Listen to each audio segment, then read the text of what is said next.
국립 5.18 민주묘역 일묘역 67번에 안장되어 계시는 김혜옥 할머니를 찾아 뵈러 왔습니다. 근로정신대로 끌려간 피해 할머니가 5.18 민주묘지에 안장되어 계신다라고 하는 것을 대부분 잘 모르실 것입니다. 김혜옥 할머니는 일제 말기인 1944년 5월 나주초등학교 선후배 동료들과 함께 일본 나고야에 있는 미쯔비시 중공업 비행기 만드는 현장에 동원이 되셨습니다. 당시 나주초등학교에서는 24명이 동원이 됐는데 김혜옥 할머니는 학교 교정 선생님이 일본에 가면 학교도 보내주고 상급학교도 진학할 수 있다라고 하는 그 말에 자진해서 가장 먼저 손을 들었다라고 합니다. 일본에 가면 공부를 할 수 있을까?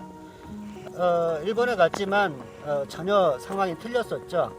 강제 노동 어린 나이에 했지만 임금 한 푼 받지를 못했습니다. 그리고 끌려갔던 동료 6명이 목숨을 안타깝게 잃기도 했습니다. 해방 후에 고국에 돌아왔지만 그 삶도 순탄하지를 못했습니다. 일본에 갔다 왔다라고 하는 것이 피해 할머니들한테는 평생에 걸친 족쇄였습니다. 일본군 위안부 생활을 하다 온 것처럼 주변에서 오해했기 때문입니다.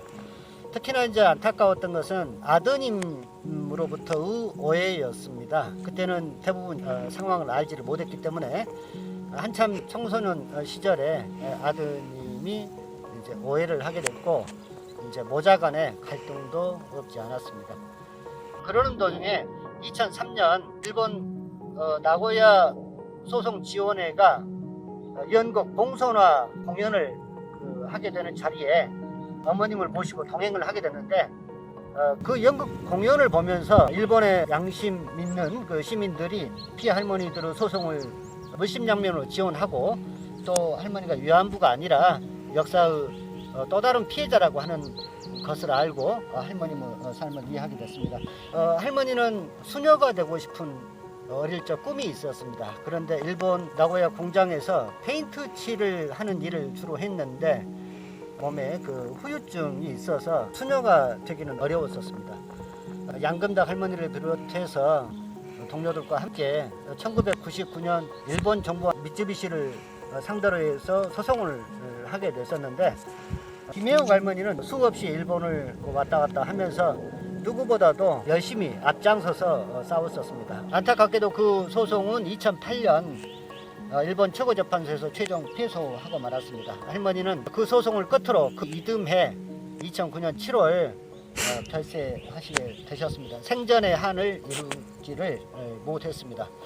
할머니는 인생에서 큰 굴곡을 2번 겪으셨습니다. 일제 말기에는 일제에 의해서 그리고 1980년 5월에는 또 다른 역사의 장면과 정면으로 마주하게 되는데 당시 할머니는 화순에 사셨는데 양동시장의 시장을 보러 광주에 나섰다가 당시 그 시내 한일은행 앞에서 계엄군에 의해서 대학생들과 시민들이 쫓기는 장면을 보고 어머니의 심정으로서 그냥 무심히 지나칠 수가 없어서 힘으로는 상대할 수 없는 일이었지만 대학생들을 구출하기 위해서 나섰다가 계엄군이 휘두른 권봉에 부상을 입으셔서 부상자로 계셨습니다.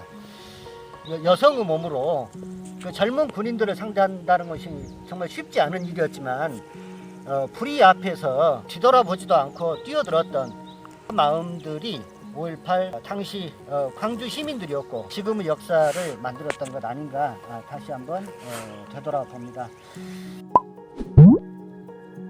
묘비 뒷면을 제가 한번 읽어보겠습니다. 역사의 질곡과 사회의 경랑에서 언제나 따뜻한 인정과 정의로운 정신으로 한평생을 살아왔습니다. 못 이룬 나고야의 한이 하늘나라에서 이루어지기를 기원합니다.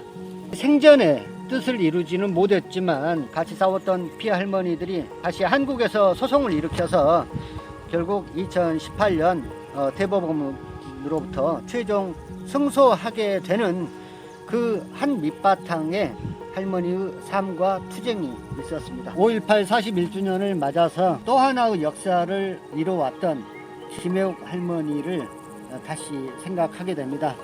그분들의 삶과 투쟁이 오늘의 우리를 만들었던 것 아닌가 생각해 봅니다.